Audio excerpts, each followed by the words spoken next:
Hmm. Now, did that develop strategically, or did it just kind of organically develop as you had Westerners that wanted to go? Yeah, well, our vision is to reach the entire world. We don't have to do that as our own organization, but we really want to play. And you guys are doing that all over the world. Is there a primary focus in the different parts of the world that you're doing this? Any region specific? Yeah, well, our mission statement or our vision statement is really simple, which is just to see Christ glorified.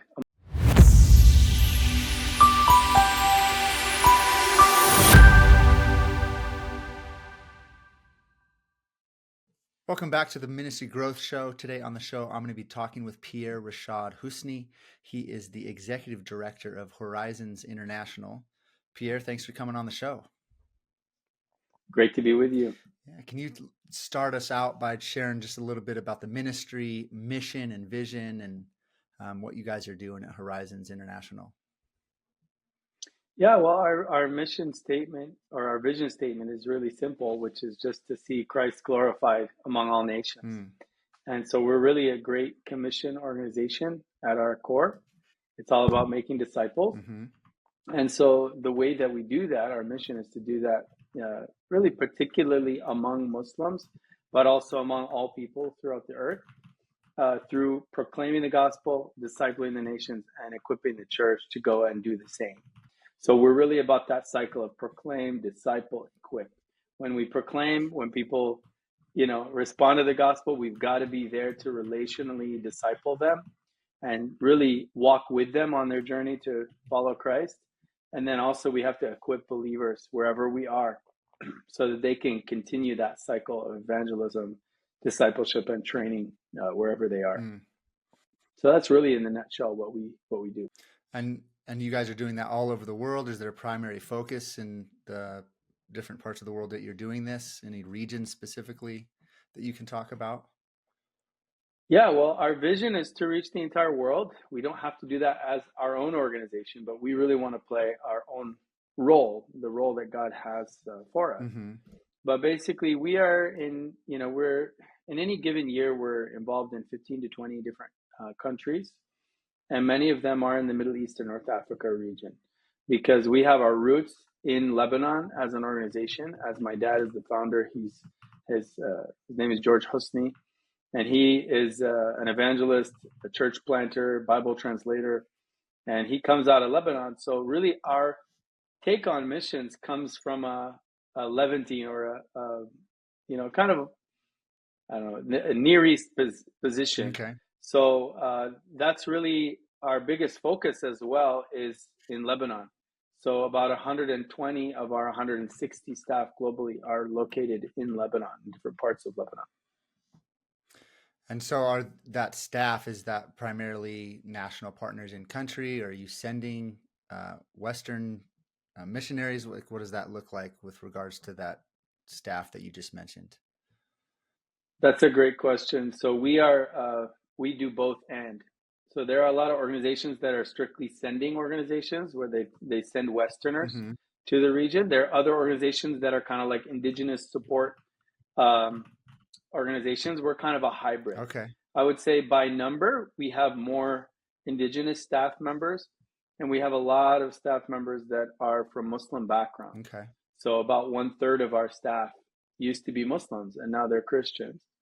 And so we have a lot of diversity within our staff. But yeah, most of them are national workers, Okay. which, many people agree they're just more effective at reaching their people and the near culture people Mm-hmm.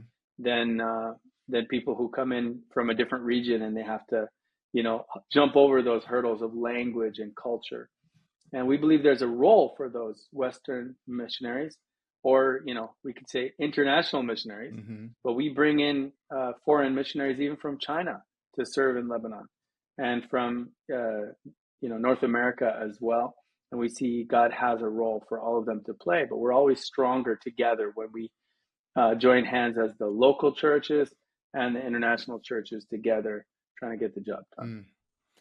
Now, did that develop strategically, or did it just kind of organically develop as you had Westerners that wanted to go, or Chinese missionaries that wanted to go into Lebanon, and indigenous that showed up as you made disciples in those parts of the world?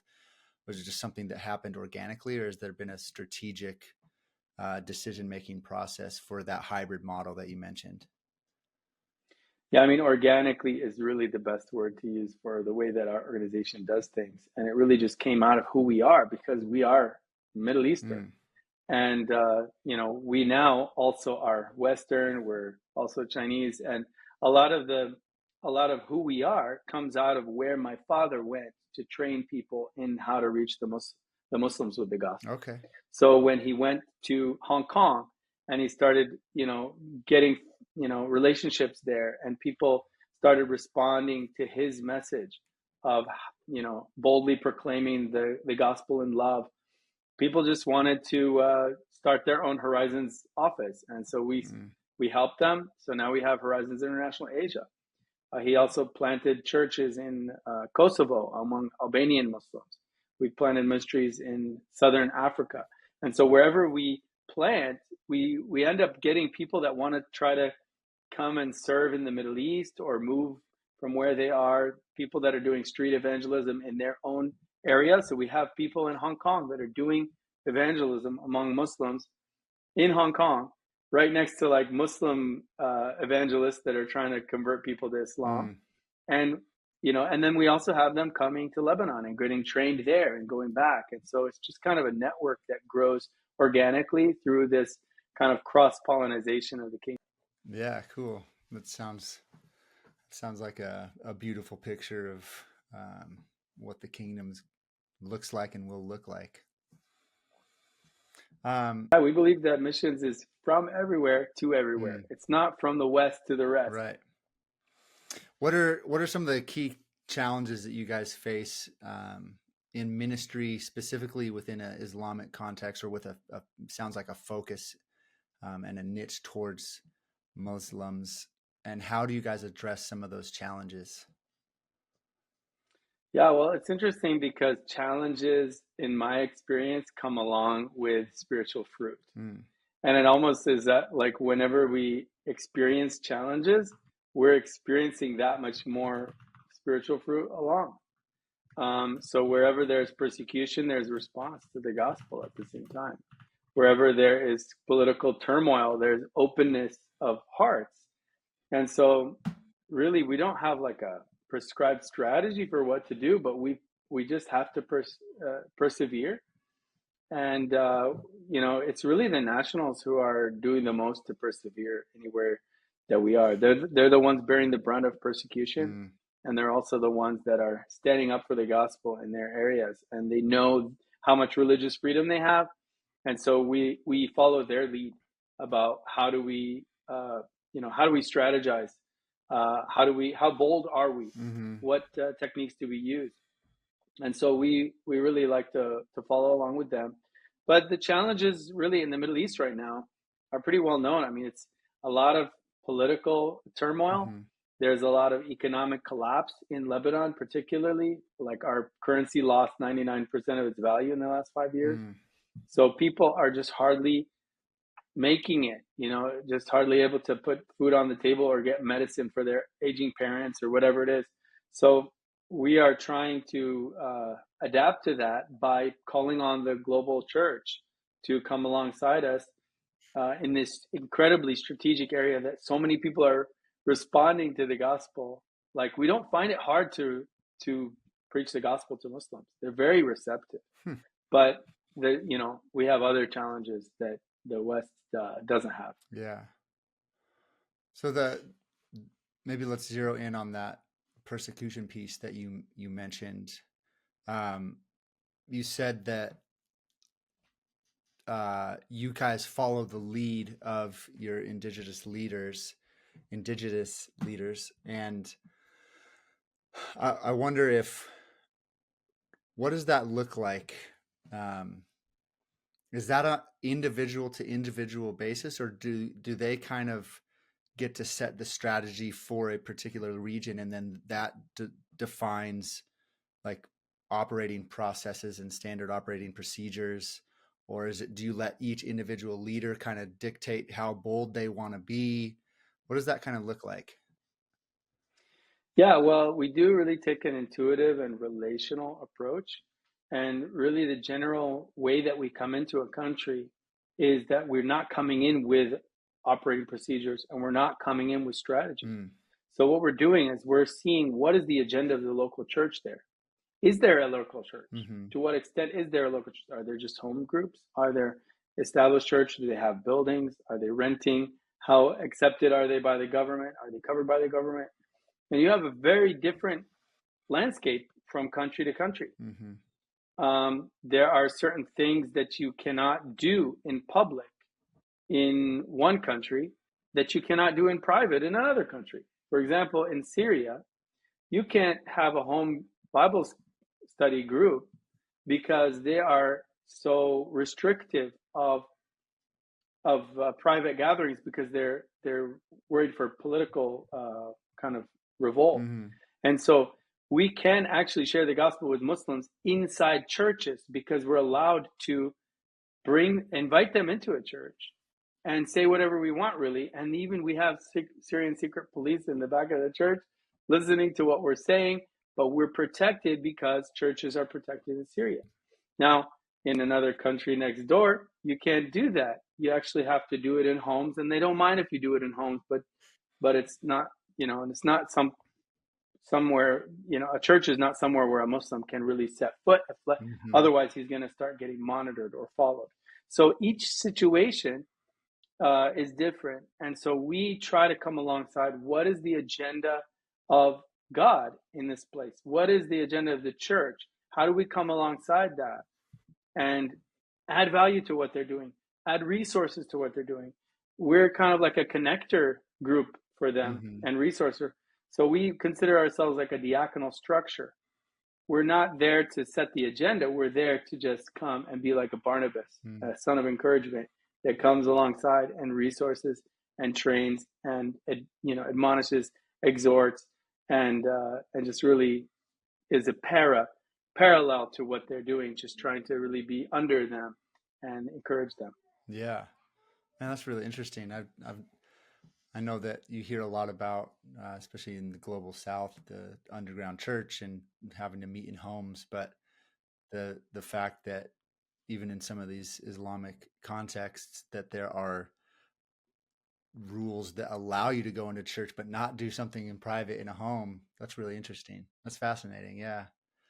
Well, and yeah, to be able to take the lead of those local leaders who know all the rules and the laws and the political landscape better than anybody. So what does it look like for you guys in places where, or maybe first, how often are you guys going into places that have no Christian or church presence?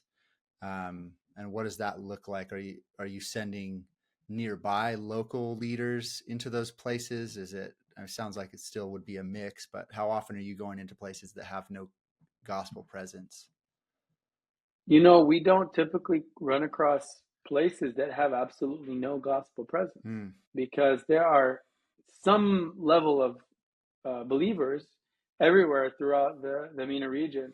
And even if it's meager, we just try to find a believer or two or a small group or whatever and come alongside them and try to help them to reach their area and the areas nearby. But you said it, you hit the nail on the head when you said kind of near people. I don't know if you said near culture people, but yeah, like we find that when we bring Lebanese or Syrian missionaries to Egypt or to Tunisia or other places, they do so well. They can hit the ground running and they can kind of read the culture and they can do things and that often we as more westernized people, I can kind of talk as a half-breed. I'm half American, half Lebanese, but I grew up as a Westerner. I mean, I grew up in Colorado, not speaking Arabic, so I know what it's like to be a missionary, to go and try to, learn to form a sentence, and you have a weird accent, and it's hard to share the gospel, hard to order a sandwich and get the right stuff on it. So it's so much easier when we're able to resource the nationals, and then they can kind of like go far beyond us with the resources that we put in their hands and with the training and equipping encouragement that we give them. So That's a good segue to my next question. You mentioned equipping them. How do you guys equip local churches and local church leaders um, to effectively share the gospel with maybe specifically internationals and refugees? It sounds like, based on some of our early conversations before this call, there's a focus and Hmm. intent and maybe niche in that area as well. Yeah. Definitely, our organization has a heart for people that are displaced, Mm. that are outside of their context. And that could be an international student that's just traveling to the US to study. So we have teams in the US that reach them. Or it could be a refugee or an immigrant. Could be somebody internally displaced within Lebanon. From the southern border, there have been 140,000 people that fled. And so each case is its own, special deal. But to try to answer your question, I'm going to need to remember what your question was. Yeah, just equipping local leaders and churches to go. Yeah, for sure. So equipping can really be simple. And when you find somebody that has a heart to share the gospel with others, you find what their needs are. And so, for example, one guy who was a shoemaker in Lebanon, he just had this amazing heart for evangelism. He didn't have enough Bibles to give away.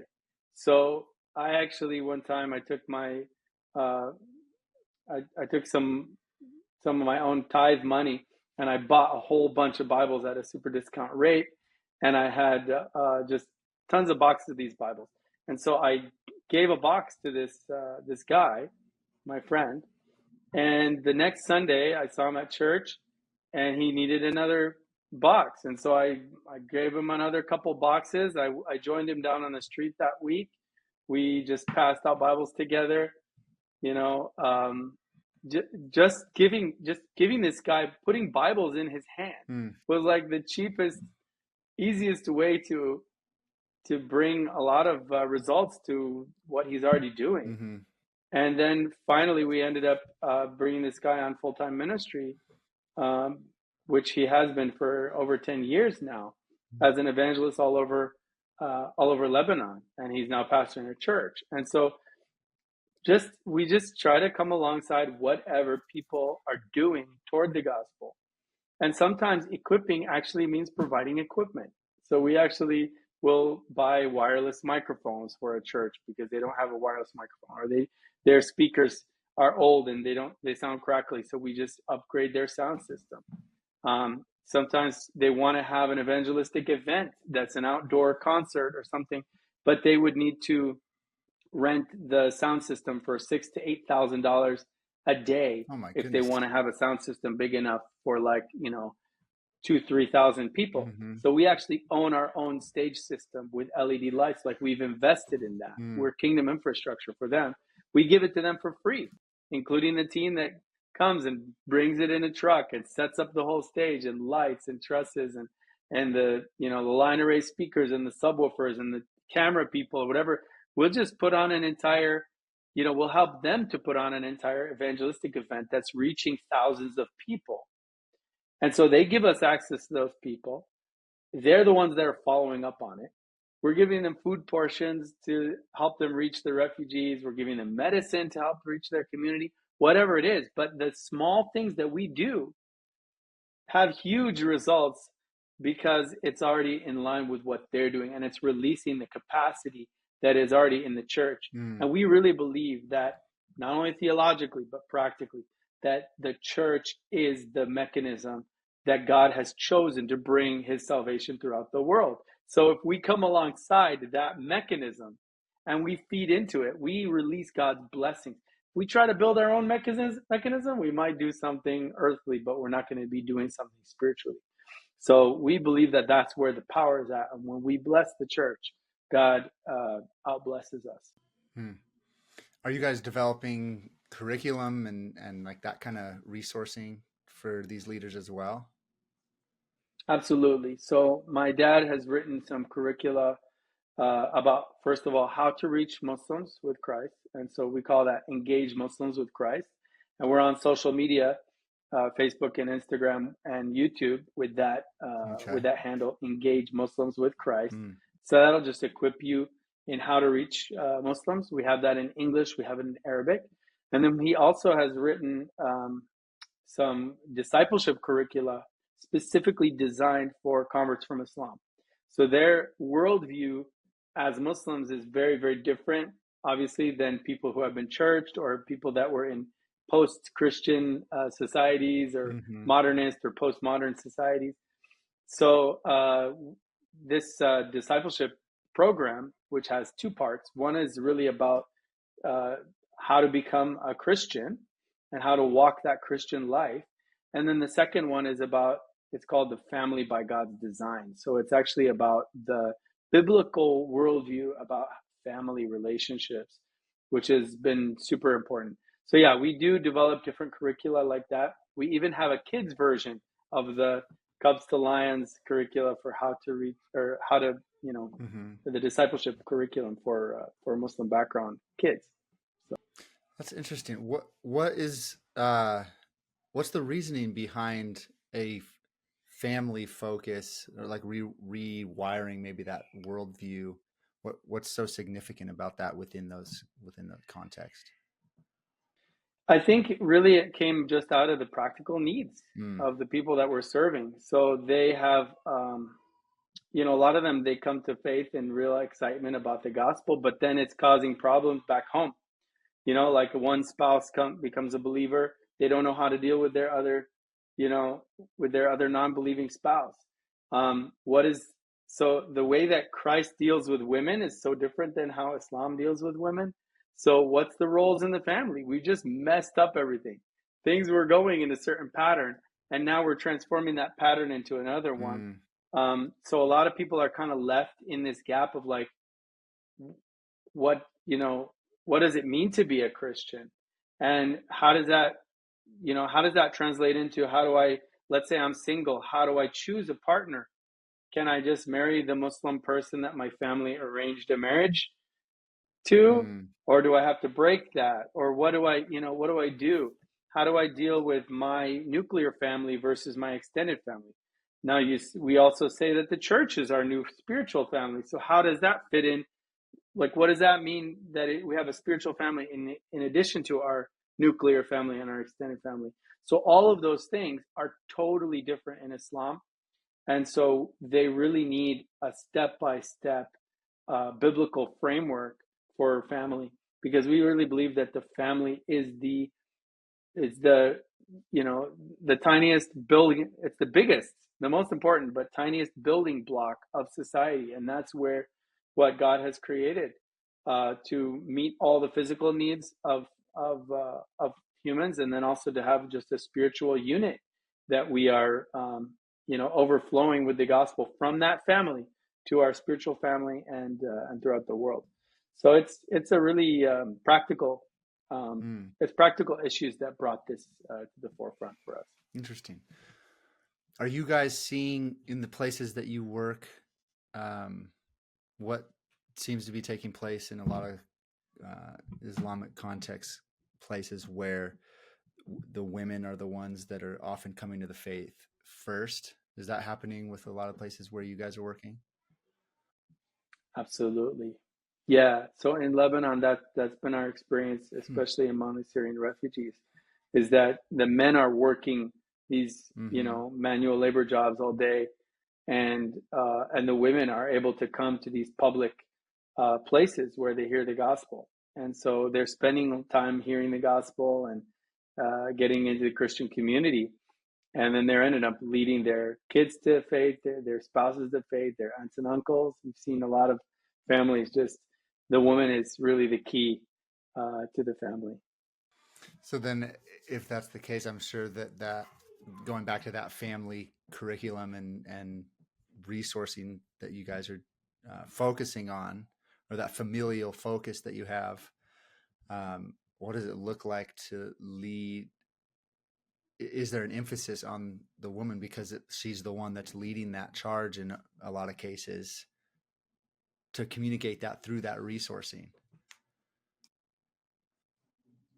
Yeah, I mean, I think that the issue Mm. of the value of women and can, the role of women, that's really something that's needed, because once you break that kind of old mentality of that women are just properties of their husbands, and things like that, and also the physical Mm, violence, the sexual violence, the sexual issues that nobody talks about, that but we know about because we're in daily contact mm-hmm.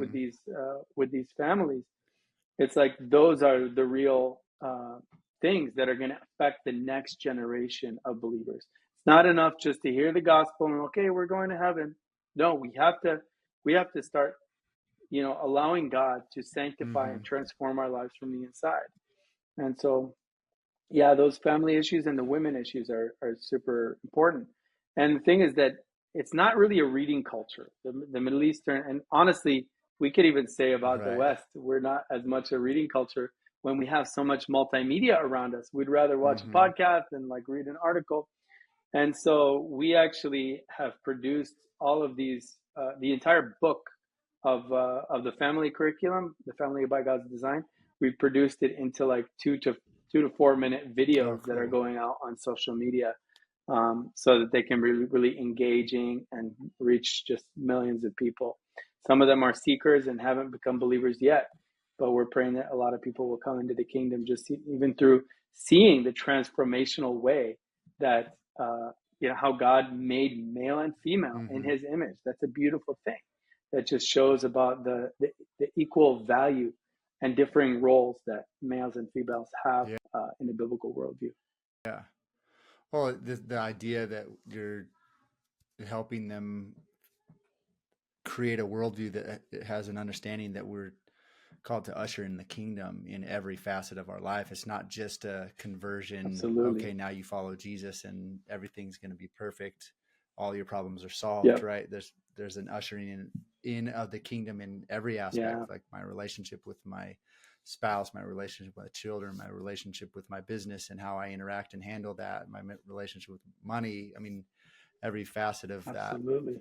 Uh, we're called to usher in the kingdom in all of those places, both here and now and in a future reality, right? And Amen. so that holistic approach is Mm-hmm. really cool. And maybe that's a good transition for my next question. With that understanding, can you maybe explain and walk us through the concept of biblical missiology and why it's so important in your ministry, and how does that uh, how does what you believe about biblical missiology affect everything that you do within the ministry? Yeah, that's a really great question. So biblical missiology is an interesting little side of our ministry that we didn't originally set Mm-hmm. out to kind of like create, but we in a way felt like we had to, because as I mentioned before, our perspective on missions is really from the Middle Eastern Okay. Christian perspective. And it's sometimes we feel that when Westerners are thinking about how to reach our region for the gospel, there's some ideas that are kind of like, uh, we're not sure that's going to Yeah. work or that that's biblical. And it's also kind of in a funny way, like we hear people talk about taking the gospel and contextualizing it for the Middle East. And for us, we're kind of like, hold on, let's like rewind here and actually just decontextualize this gospel Yeah. because Yeah. it came from our region. So you don't need to contextualize it. Like we don't need to contextualize a Western gospel That's for really interesting. the Middle East. Yeah. It's actually a Middle Eastern message to begin with.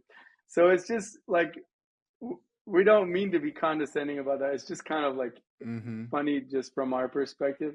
So we actually really do value the really truly significant um, contributions of the Mm-hmm. Western led missions movement. I mean, if America was not leading the missions movement, like I don't know what the missions movement Yeah. would look like today. So I'm not at all, Oh taking no. away or detracting from that. But the thing is that unfortunately, there's been misunderstandings of Middle Eastern culture and Muslim culture that have gotten into missiological ideas. and we've come out with weird Hmm. biblical, anti-biblical ideas about missions. So biblical missiology, to make a long story medium short, biblical missiology was kind of established as a way to try to bring a proactive but corrective voice to that, to just call people back to a simpler version of missions, just that's biblically based. So we're not using over contextualization techniques. Like, for example, they've come out with these translations of the Bible where they're removing the father and son from the Bible because they feel it's not culturally, understood properly by Muslims, and they're going to, you know, so things like that. Mm. There's a lot of confusion about those things and about the identity of a Muslim. Hey, maybe we should just let Muslims remain within Islamic culture, but then somehow they're Jesus Oh, following interesting. Muslims, things like that. So we cover a lot of those difficult issues that have come up for the Hmm. last 50 years in the missions movement in biblical missiology, just as a way to kind of, add our voice to the conversation that's been mostly Western dominated Hmm. for many decades. Yeah. Do you find that we'll just call it a we could just call it an unbiblical missiology. Like how does that show up? Like, what are some of the Sure. things that you guys see often um, on a repetitive basis? Yeah, well, there's this classic issue of what they Okay. call extraction. So extraction is the idea that, like, when a Muslim comes to faith, that he needs to be plucked out of his family, taken away, because we're assuming that he's just going to be, Hmm. persecuted. We need to get him out of his family and basically turn him into like a Westerner or something. We're going to Interesting. change his whole culture.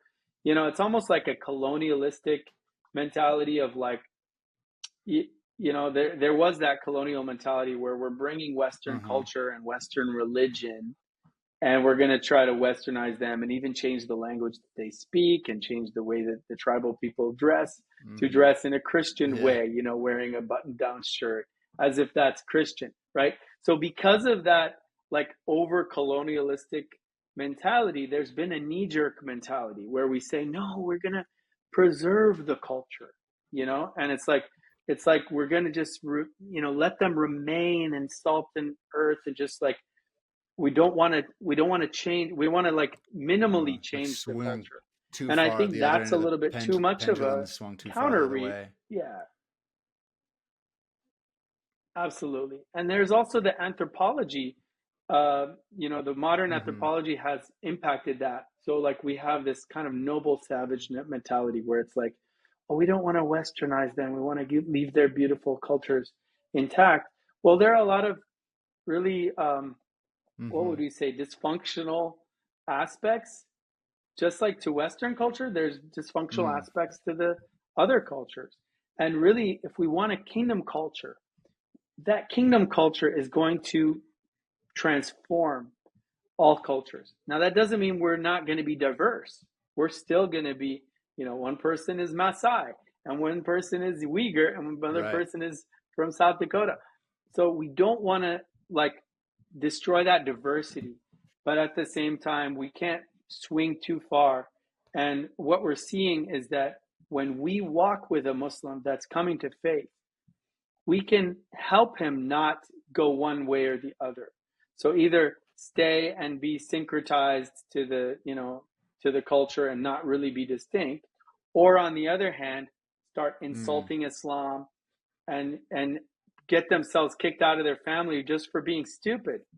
So what we can do is we can find a middle way where we counsel them about how do you share your faith with your family in a way that Mm. respects your family, in a way that will minimize the possibility of them rejecting you. And when we walk people through that, we've had Saudi families start, with one sister leading her sister to Christ. They led their brother to Christ. They led another sister to Christ, just because we've walked with them step by step and prayed through that process. So we have these, like, warring factions within missiology of, like, no, we should extract them, or no, we should let them remain. But really, the Lord is the one who decides those. and we need to have like kind of a wise and balanced approach when it comes to those things of culture. So that's just a tiny taste of those things, but I hope that's helpful. Yeah. No, that's fascinating. That's really helpful. Um, how can people uh, or somebody learn more about getting involved with you guys and maybe from a Western context, support the ministry and come alongside you, maybe take some of your resourcing to help within a Western context for the disciple making process? Do you guys, is there an element to the ministry that is supportive to your community in that way as well? Absolutely. So we love partnering with people, whether they already have their own ministry or their own church, or just as individuals, whether we want to join Mm-hmm. staff with us or just be a partner. We love to resource and just help people to be more effective. So the best place to go is horizonsinternational.org, and from there you can find different things. So you can find the Mm. Engage Muslims with Christ course, which is for how to reach Muslims. That's also available as an online course that you can take, self-led on an online learning platform. That's something that we could even do Zoom seminars or in-person seminars, depending on the location and how many people there are there. So we would love to help. We love to help people to learn how to reach Muslims. And then also, I think social media is really useful for being able to kind of be connected with us, because you may go to a website one time, but like if you follow us on social media, if you follow Horizons PDE on Instagram, or PDE stands Okay. for Proclaim Disciple Equip, or if you follow Engage Muslims with Christ on Facebook or Instagram or YouTube, then every time we post a video, you'll be updated, and then you're able to respond, or you know Mm. just see how we want to interact. So yeah, we love Mm. to just partner in the kingdom, and there's many different ways to do so. Yeah. Are you guys finding that individuals who live in places that in the West specifically, where there's high populations of Muslims, like a Dearborn, Michigan, or whatever, that okay, I cool, was yeah, there 3 weeks ago. they're thirsty and Yeah, in need of resourcing like this because of the context in which they live. There might be a high population or a density of um, Islamic individuals that absolutely. they need resourcing to be able to reach that group of people that they live in near and around. That they're coming and looking for these kind of resources specifically for a Western context. Yeah, so that's exactly right. So like Dearborn is a place where we have, over the past 20 years, we keep Mm, going back at least annually, and we have a lot of contacts there. We do street outreaches. We've started groups that are doing street outreaches throughout the year. So we partner with churches there, other ministries. And so we're trying to develop more okay. hotspots, is what we call them, around the nation that have more Muslim population, so that we can go back and be providing training to churches, to be encouraging them, leading outreaches, whatever we can do to help. And then just those are often places where we end up Mm, having financial supporters.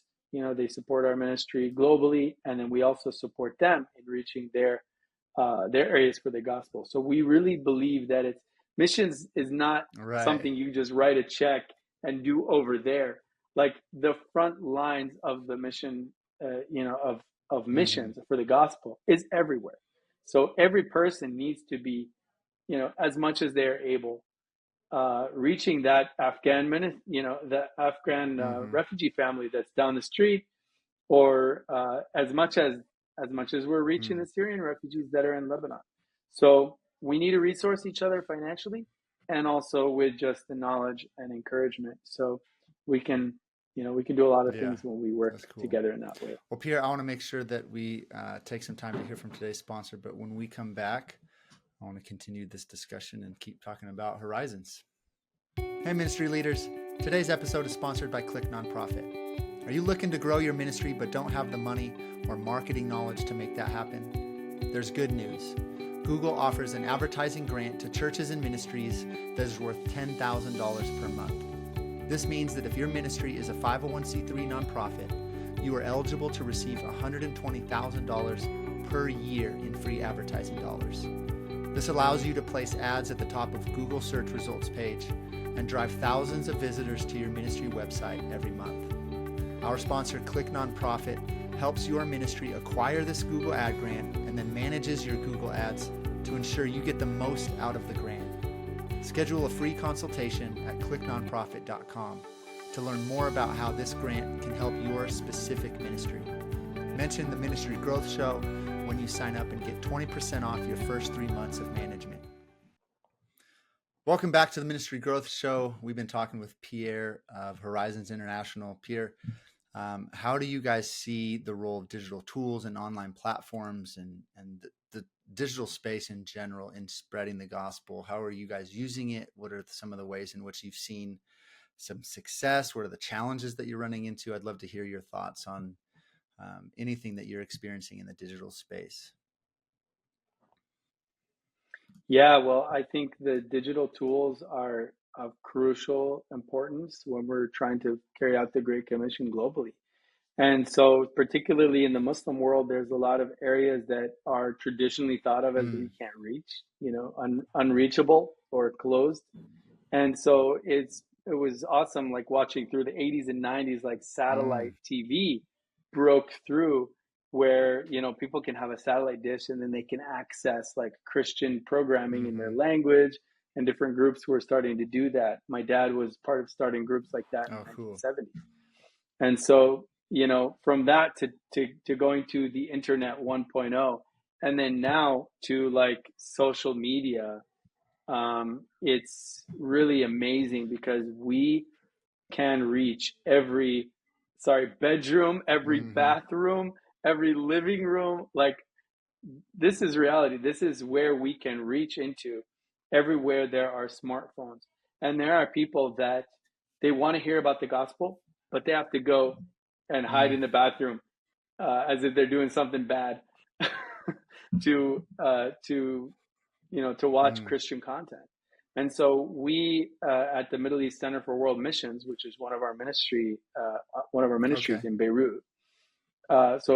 We call it the MEC, Middle East Center for World Missions. So we have one campus of the MEC. We have two campuses. One of them is the creative campus, and that's where we have 3 different media studios.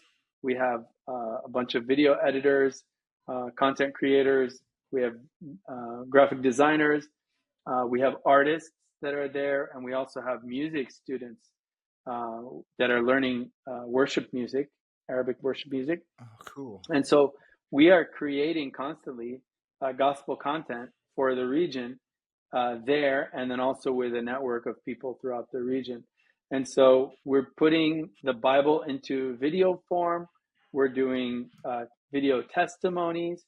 We're doing docudrama series about people who have come to faith from a Muslim background, and just dramatizing their stories in like a film style. So we're doing all kinds of different ways. Some animated videos, short videos, different curricula, like I told you about before. And we're seeing amazing results throughout the region. Some people right now, a lot of people are responding in Yemen right now. We've had people in Gaza even come to Christ. So we had a woman come to Christ 2 weeks before the October 7th attacks. She came to Christ in Gaza, in North Gaza. She led her cousin to the Lord in those next 2 weeks. And when violence happened there, her cousin ended up being killed. They were actually sheltering in a church, and the church got shelled, and the cousin that had just accepted the Lord passed away. How could we ever have reached that woman with the gospel if we didn't have social media? So now is the time when we really, really have to pour as much energy and resources we can into putting the gospel into social media. That's where the people live right now. So you got to be in their newsfeed. A book is not enough anymore. That's really interesting. That stuff fascinates me. That's the space that we play in as an agency, the creative space. And so the fact that you guys are using the Mm-hmm. arts, not just uh, the traditional social media type content, but music Mm-hmm. and art and those things have a massive impact on culture. And I think if as you look back and maybe recent church history within the last couple of 100 years, we've lost maybe the use and ability to be effective in that space. So it's really cool. Do you guys find that in Yeah. those contexts that there's just not a lot of content that is being created um, for specifically for that audience in their heart languages? And so when you do start creating content that is specifically created for that people group, um, that Mm-hmm. they're really, really receptive to it because it's unlike anything that they're otherwise consuming online. Yeah, I mean, there are several ministries that are creating this, content in Mm, different languages, but there's such a need for it because in today's social media culture, there's really like micro demographics that are emerging. mm, What a 15-year-old boy would watch may be very different than a 17-year-old right. boy, or that, many different kinds of 15-year-old boys, like depending on what Mm-hmm. they're into. And so we have to find ways to get Christ into all of those, as many of those niches as possible. And we're really just scratching the surface because it seems like the world is way better at, Mm-hmm. grabbing attention of these masses than we are. But we're trying to keep up, and by God's grace, we're seeing people get their lives Mm. transformed, and seeing people on a regular basis come to faith, and then join local churches whenever we're able to connect them with people that are nearby them, or just joining groups Mm-hmm. via Zoom whenever we're not able to, whenever they don't have a church nearby them. Yeah, that's an interesting next question. What does that look like? What's the call to action look like, and the connection point from you've got all this engagement online with the content you're Mm-hmm. creating? I've talked to countless ministries that have incredible engagement around the content they're creating, but then taking that engagement and turning it into connection to a church or connection into some type of disciple making relationship. That's always, it sounds like, seems to be the barrier to so many of these ministries is we've got crazy engagement. Some of these ministries to the tune of hundreds of thousands of people Absolutely. Yeah. engaging with online content around Jesus, or how do I deal with my Muslim family and my new faith, like all these questions Mm-hmm. that they're asking. We're intercepting the searches with our SEO really well and creating content to answer those questions, but then what does that look like to connect them into disciple making relationship or to a local body, church body? Absolutely. What has that been like for you guys? What are some of the things that maybe you've learned, some of the challenges that you've overcome, that would be helpful to other ministries that are experiencing some of those same challenges? Yeah. Well, I think the solution to a lot of the problems that you're talking about right now is partnership. Mm, You got this big funnel from like, the reach to the likes to the comments, and you try mm-hmm, so hard to get people to move people down the funnel, but then you got a hole in your funnel when it comes to actually getting them to an in the ground, on the ground ministry. And mm-hmm. so our advantage in that respect is that we are primarily a field ministry that built a media ministry on top of it. So we actually Okay. have our online follow-up team is only one of our field ministry teams. The rest of them are on the ground. And Mm, then also we have network of like 130 different churches, evangelical churches in Lebanon, plus many more in other countries. And so we utilize partnerships. So when we have somebody come to Christ in Libya, mm-hmm, we find somebody through our networks who is in Libya so that we can, connect them. mm, And so this job is way too big for us, for any one organization to do it on their own. yeah. And if we only think about our own system, then we're going to be losing so many opportunities that other people could benefit from. And then we're going to be losing there could be somebody right next to us that another ministry has reached. So if we don't talk to each other and we don't um, partner together as one kingdom, then we're going to just leave most of the opportunity, 99% of the Mm-hmm. opportunity on the table. So I really think that partnering in the kingdom is the really the key Mm. to that issue. We have specialization where we have certain ministries are just like a media ministry only. Okay. Well, you know that media ministry needs to connect with field ministries so that it's not just siloed. Yeah, that's cool. I'm glad that you guys are recognizing the need for partnership and Yeah. being able to connect some of those dots. Um, Staying on the same topic of media and content, what's the role of storytelling in your ministry? How does that play out? You mentioned testimony content, and some of the films that you're making are rooted in testimony. What does that look Hmm. like for you guys?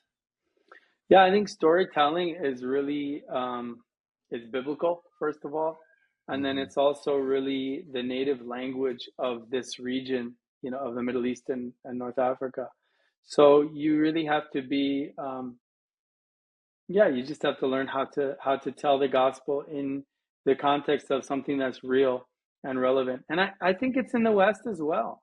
I mean, if you look at what everybody's doing on TikTok or on Instagram or whatever, they're doing their own forms of storytelling. And the reason why people watch that is because it's relevant and it's exciting. You get to see a person that's sharing their own experience and their own funny little Mm-hmm. perspective about things. So it's no longer about production quality, it's actually about content much more, and it's Mm-hmm. about who can tell the most engaging story. And I think we have a lot of great example from Christ of the actual stories that he told. First of Mm-hmm. all, those are still very engaging to today's audience, especially in the Middle East. And then second of all, just trying to learn how to tell stories like he did, but in a modern context. So yeah, I think storytelling is, the gospel is a story. It's a story of good news. And the amazing thing about the gospel is that each person has their own life story, and the end of the story, as God has written it, is in the gospel. And so when we intersect Jesus's story of good news that he came to earth, you know, to save us from our sins and to self-sacrificially, redeem us, that is where his story connects with my story and the story of each viewer. And so it's just about having believers in every time and every place and every demographic and every language continually telling that story. That is theology. That it's this expression, the continued expression of God into each context. And Yeah. yeah, so not that I'm passionate about this at all, Zach. Well, yeah. Don't get me started. Hard Um, to get me to stop. that's it, the point you made at the beginning was is an interesting point. You guys are working in what sounds like a story centric or orality communication culture, Yeah. and you said you even see that starting to happen in the West. I couldn't agree Hmm. more. I think that I've made this argument on our YouTube channel. I've said this from the mic on this show multiple times. I Hmm. think we're starting to see, um, at the very least with my generation, but especially with generations that are younger than me, you're seeing a shift in the West from a logic, reason based communication culture, literacy Hmm. based communication culture to an orality or story centric communication Yeah. culture because of social media, the impact on our lives, spending 8+ hours a day in front of a screen or a device in these digital spaces Hmm. where every single one of these platforms, the Facebooks, the TikToks, the Instagrams, the YouTubes of the world are Yeah. all these legacy platforms are photo, video, and iconography based platforms. The literacy Absolutely. based uh, approach in all these is going away. I mean, Facebook Meta has come out and said that by next year. They will be a completely video, photo, and iconography platform. There will not be words on the Wow. platform. And so that shift where everything that's being consumed by Mm-hmm. the audiences is all story and narrative in form. It's entertainment, like that.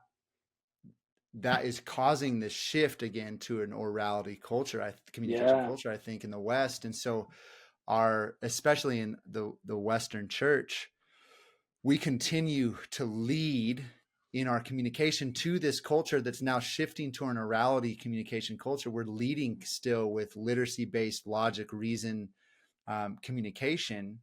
And we're Yeah. True. wondering why it's not engaging and it's not relating Mm-hmm. to this audience. It's because I think a big part of it is that we're not speaking the language of the culture, right? We're Yeah. seeing this shift. At the very least, we're not spending time in the places where their attention is. But Yeah. I think even more so, something's going on in how we communicate. And so I think there's a lot to be learned from ministries like yours, where you guys have functioned for Mm. decades in a culture that's always been and never has varied in how it's communicated. You all Mm-hmm. that the cultures you guys work in have always been orality, and so there's a lot to Yeah. be learned specifically for the Western church, who's I think going through this shift. What can we take away from what you guys have learned functioning well for decades Mm. and centuries in these orality cultures? So Fascinating. I agree. I couldn't agree more. I think there's this fascinating shift in communication, and it'll be interesting to see how the church shifts, and are we going to be nimble, especially in the West? Are Mm-hmm. we going to make the changes Yeah. that are Good necessary question. to be relatable or not? I hope Or are so. we going to just say what's wrong with our audience? Yeah, exactly. Time to say Yeah, what's wrong with us. yeah, And exactly.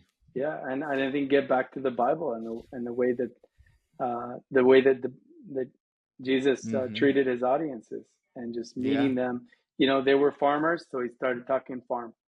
You know, right. so Yeah. if our kids are into gaming, who's going to start talking gaming?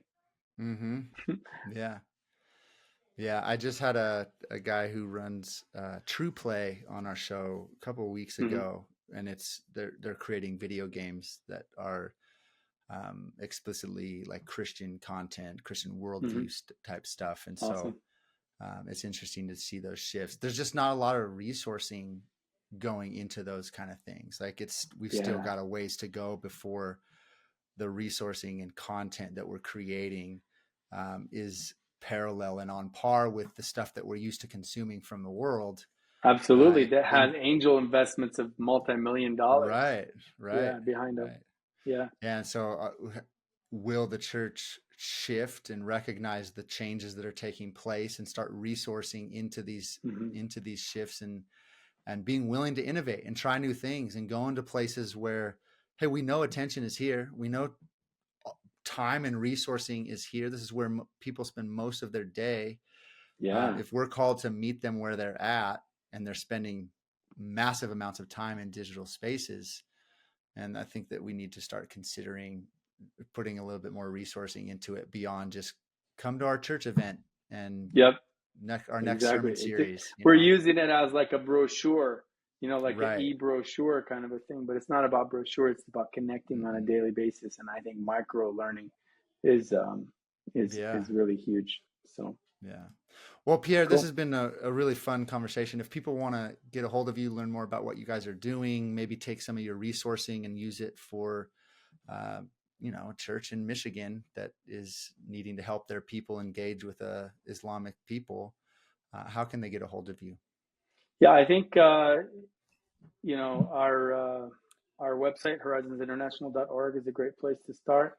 Also, I have a personal ministry Instagram that's called Pierre Houssney Horizons.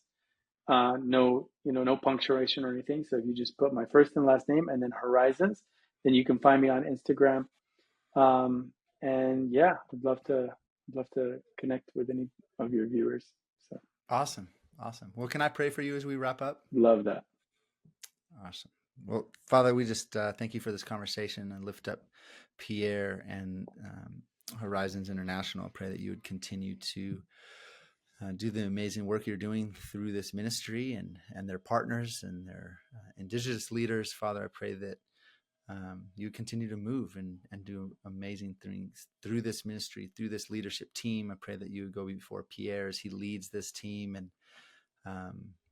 that you would just bless this organization, and that your name would be glorified through their obedience to walk in partnership with you and come alongside you in this redemptive story. Lord, we love you. In Jesus' name we pray. Amen. Amen. Pierre, Thank you, Zach. thanks so much for coming on the show. I appreciate it. Likewise. Thank you for listening to this episode of the Ministry Growth Show. If you've enjoyed it, we'd appreciate it if you rate and review us on your favorite podcasting app, and make sure you subscribe so you never miss an episode. If you have a story or expertise to share with other ministry directors and pastors, or know someone who would be a great guest for the show, let us know. We love connecting with ministry executives and sharing their wisdom and insight with our audience. Just send us an email at podcast@reliantcreative.org. And lastly, if you need help telling your ministry's story, we would love to share how we can help in that process. Check out Reliant Creative at reliantcreative.org and book a call today. See you next time.